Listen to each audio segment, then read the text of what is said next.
Olá, tudo bem? O meu nome é Bruno Cássaro e eu tô aqui de volta para falar com vocês a respeito do tarô. E o tema que a gente vai abordar hoje é: o tarô não é um oráculo, ele é uma ferramenta oracular.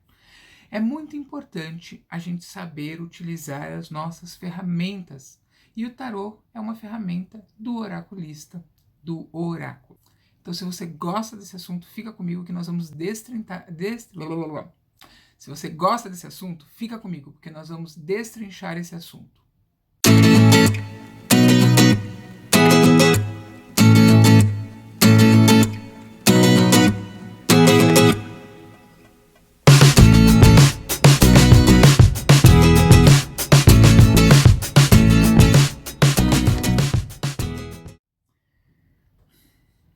Bom, gente, o tarô, ele é um baralho comum de cartas.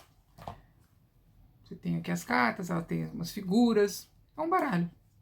Hoje na psicologia, a gente tem algumas cartas desse tipo que a gente chama de cartas projetivas, que não funcionam como tarô, funcionam como cartas projetivas.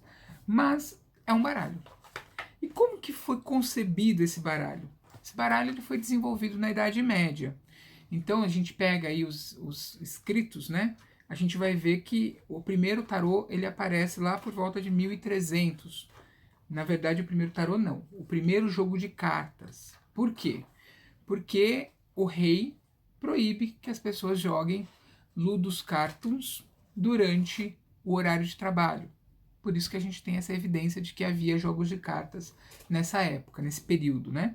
Depois vai passando o tempo, esse baralho ele vai sendo mais elaborado, ele vai se transformando, ele vai sendo concebido como algo mais erudito, como algo mais clássico, chega a ponto de ser presente de casamento, né, entre os ricos, entre a nobreza, e acaba se criando aí um baralho onde as pessoas jogavam ludicamente, inclusive na Europa é bem comum as pessoas jogarem carteado com o tarô, e também jogavam divinatoriamente para prever o futuro. Ninguém realmente sabe efetivamente, com certeza, da onde veio o tarô, né?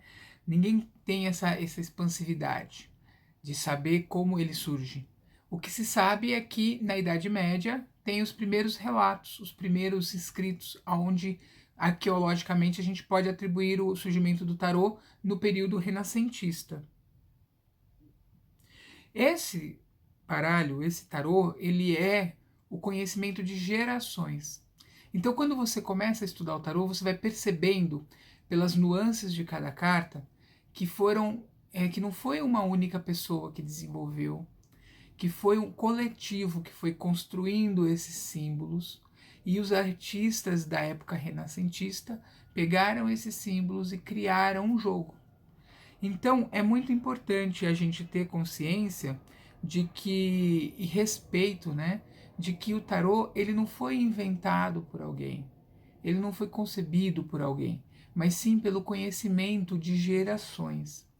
Então, são mais ou menos 700 anos de conhecimento que foi sendo mapeado, entendido, compreendido, melhorado, ressignificado, e isso é muito importante. E a gente precisa respeitar esse conhecimento.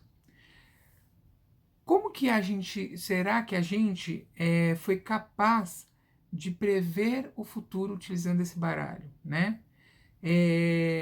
Como que esse baralho ele surge e ganha vida na mão do tarólogo? Basicamente, eu entendo, e aí é uma percepção minha, vocês têm que construir as percepções suas, não acredite em tudo que eu falo, é de que o tarô ele tem a capacidade de ler o campo energético da pessoa. Então a pessoa ela tem ali em volta dela um monte de informação dentro de campos energéticos, né, dentro da sua aura. E o tarô, através da sincronicidade, através desse âmbito geracional aonde a gente vive e desse âmbito metafísico que nós também vivemos, ele é capaz de capturar essa energia. E através da captura dessa energia, ele faz o quê? Ele mostra para o tarólogo as questões que estão ali postas. ele funciona como um ativador da intuição, porque a nossa intuição também tem essa habilidade, e a gente chama de vidência. Só que quem não é vidente, quem não tem essa amplitude desenvolvida, não vai chegar para a pessoa e falar: nossa, você está doente. Vai ter que ter uma ferramenta, algo para que possa mostrar isso. E apoiando-se na simbologia do tarô, a gente é capaz sim de prever o futuro, de adivinhar o presente e de contextualizar o passado. Qual que é a relação dessa ferramenta com você? E agora eu quero dizer para você o seguinte: o tarô, ele é uma ferramenta divinatória, ele é uma ferramenta mística, ele é uma ferramenta mágica, e muitas pessoas tentam desmistificar o tarô, tentam racionalizar aquilo que não é racional, aquilo que é conceitual. Então, se alguém fica te mostrando um contexto muito racional, tem duas visões. A primeira visão: quando você vai aprender tarô, se alguém te dá fórmulas de resolução daquilo, ela está tentando te mostrar uma lógica. O tarô, ele tem uma lógica, ele tem um sistema, mas não se prenda apenas ao sistema e à lógica do tarô, porque isso vai acabar tolhindo a tua intuição. Então é importante você também entender que o tarô é conceitual e que as imagens trabalham no campo da semiótica. Então, como que a gente faz? A gente tem que interpretar os símbolos, a gente tem que compreender o que cada símbolo representa, não no contexto do tarô pura e simplesmente, mas no contexto da vida, no contexto da sua vida. Então, se você é uma pessoa que se tranca no quarto e estuda tarô, você vai estudar a vida inteira e você não vai saber o que é tarô. Você precisa namorar, você precisa viver a vida do trabalho, você precisa ir para o campo para respirar o ar puro, você precisa viver numa cidade agitada para você ter estresse. Então, tudo isso que compõe o conhecimento do seu tarô. Agora, se você se isola e acha que vai aprender tarô se isolando, você vai ser um erudito de frases feitas e de conhecimento vazio. Então, presta atenção nessa dica que eu estou dando para você. Tarô é vida. Tarô, aprender tarô é viver, é experimentar. Agora eu quero dizer para vocês o seguinte: tem pessoas que falam: olha, eu leio o tarô de Waite, que é esse aqui. Outros falam: eu leio o tarô de Crowley, que está ali na minha estante, depois eu vou achar. Outros falam: eu leio o tarô mitológico. Eu costumo dizer o seguinte: eu leio o tarô. Por quê? Porque não é a ferramenta que faz o artesão. Olha que profundo isso. Se você acha que o seu tarô é que faz de você um bom tarólogo, temos um equívoco. Talvez você não seja um bom tarólogo e talvez o teu tarô não seja tarô. Então, presta atenção nisso. O que faz o artesão não é a ferramenta, mas sim o artesão e os seus conhecimentos. Então, estudar tarô garante que você possa fazer a leitura do tarô com qualquer tarô. É óbvio que você vai ter ferramentas que vão te trazer benefícios e facilidades, né? Agora tem ferramentas que vão trazer algumas dificuldades, mas de ambas as formas você é capaz de fazer as leituras, você é capaz de trazer o conhecimento que está ali para fora. Só precisa estudar, se capacitar, praticar, exercitar. E muitas vezes a gente quer a coisa da forma mais simples, da forma sem muito esforço. E o tarô é um estudo para a vida. Eu costumo brincar que eu devo saber o que? 10, 15% do que efetivamente é o tarô. Então é importante que você entenda que se você trocar o teu formão, né, a tua ferramenta, você não perde a habilidade, você continua com a habilidade.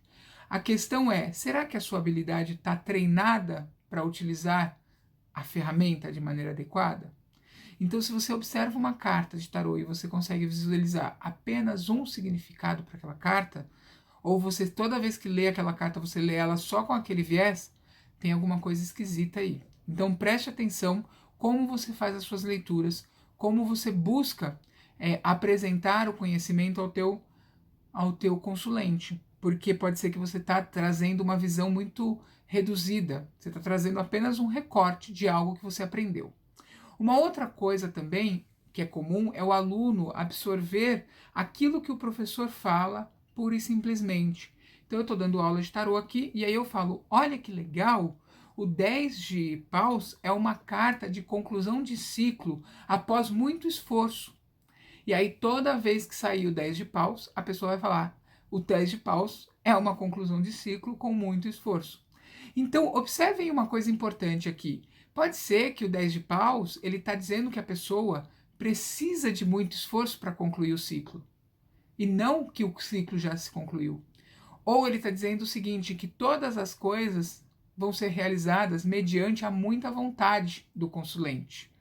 E às vezes a pessoa ela fica tão vidrada naquela informação que o professor passou que ela não consegue abstrair o conceito lógico e racional para entrar no conceito conceitual, que é o que o tarô representa. O tarô representa conceitos. O que é um conceito? Conceito é você falar assim: bom, chá de camomila. Você racionalmente, você vai falar assim: chá de camomila é aquela planta. Camomila é uma planta que a gente consegue fazer o chá e o chá fica da cor amarelinha. E geralmente a gente toma quente. Isso é lógico, isso é racional. Isso é você trabalhar com o teu consciente. Como é que a gente trabalha com o nosso inconsciente? Chá de camomila. Puxa vida, o chá de camomila me lembra quando eu era criança e eu ia na casa da minha avó e ela dava chá de camomila pra gente e punha a gente para assistir sessão da tarde. Isso é conceitual. Então, o chá de camomila, se aparece num jogo, ele vai mostrar o quê? Ele vai mostrar essa nostalgia de quando eu era criança e eu tomava aquela bebida quentinha, com aquele cheirinho agradável e era muito, muito relaxante. Então, o chá de camomila representa que eu tenho que tirar um tempo para relaxar. Olha como é diferente o contexto do consciente, do lógico, do racional e o contexto do inconsciente, do conceitual e do mágico. Isso é magia. É você saber interpretar a nuance de situações dentro de um contexto diferenciado. Bom, e aqui eu quero dizer para vocês o seguinte: mesmo você sendo artesão e sabendo usar qualquer ferramenta, cuide do seu tarô, porque ele é a sua ferramenta de trabalho. Mas cuide primeiro de você. Eu vejo muitos tarólogos querendo ganhar o mundo, falando que são os melhores, vendendo-se como a nata, o topo da montanha. Porém, talvez a gente observe, fale, bom, vamos ver, vamos entender se essas pessoas realmente são isso mesmo. E aí você começa a observar as ações daquela pessoa, você começa a ver como ela se comporta, e aí você vai falando, gente, como pode uma pessoa que trabalha com uma ferramenta de autoconhecimento autoconhecer-se tão pouco, saber lidar tão pouco com as situações, saber orientar tão mal as pessoas. Então, é importante você, dentro do contexto de um tarô, como um profissional ou como uma pessoa que busca o tarô como autoconhecimento, compreender que o tarô, antes de mais nada, é cuidar de você, para depois querer cuidar do outro.